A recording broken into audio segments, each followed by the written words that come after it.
Thad's three things for the Bills and the Eagles. Number one, the talk all week has been how do the Bills keep the offensive mojo going? Keep that energy up, keep that success up. Well, the question is, which one leads to the other? One thing they are working on is trying to keep that energy up during practice. Stephon Diggs gave Joe Brady, the new offensive coordinator, a ton of credit for bringing the energy every day. But Sean McDermott said that fun on Sunday has to be earned during the week. People on social media didn't quite like that comment. But I think what he really means is that you have to succeed to have fun, not have fun to succeed. Either way, the goal for the Bills is succeeding quick. Simple stat for you. When Buffalo scores 14 points by halftime, they're 6-0. When they don't, they're 0-5. Early success breeds early rhythm, another buzzword for the Bills offense this year, and then leads to early energy, early fun. Buffalo needs to have that early. You've seen when they don't have it before halftime and they have to fight back in the second half, it becomes a big problem. One big caveat for this game. The Eagles are 6-0 this year when allowing 14 first half points. Number two, one of the big reasons the Eagles don't care about first half points is that they have dominated the third quarter, 72-17 scoring advantage. But it's about the only thing the Eagles really do well when it comes to that team statistically. For a 9-1 team, they're really good against the run, but they're middling to even below average in a lot of other categories. They've allowed the third most passing touchdowns this season. So look, if the Bills can not lose the third quarter, maybe even win it, and make the Eagles chase them in the second half, it would totally flip Eagles games on their head.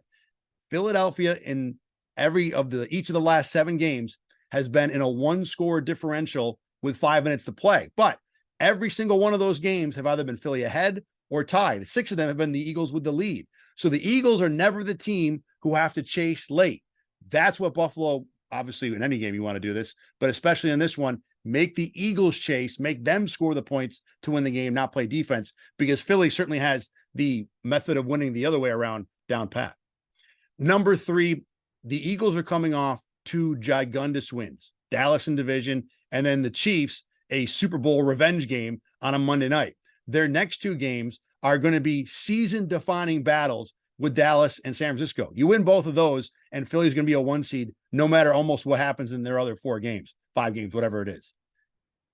So this game, from the Eagles' point of view, has letdown written all over it. On a short week, if the Bills can get on Philly early and make them fight, they might just decide, look, we have more important things to worry about coming down the pike here. Let's save the gas for those games, and Buffalo could steal a win. Bills cannot lose the turnover battle in this game. Like I said, the Eagles don't do a whole lot well. Turnovers are included. They're only +1 in the turnover ratio so far this year for a 9-1 team, which is bananas. And a 9-1 team that doesn't really dominate teams in other statistical categories. The big concern for me in this game is up front.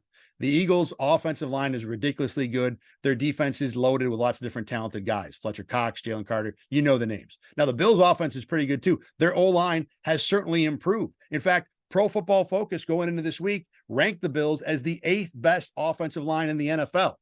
You know what the Eagles are? Number 2. So again, Buffalo is going to be with the lesser groups up front on both sides of the ball, even though they're both pretty good.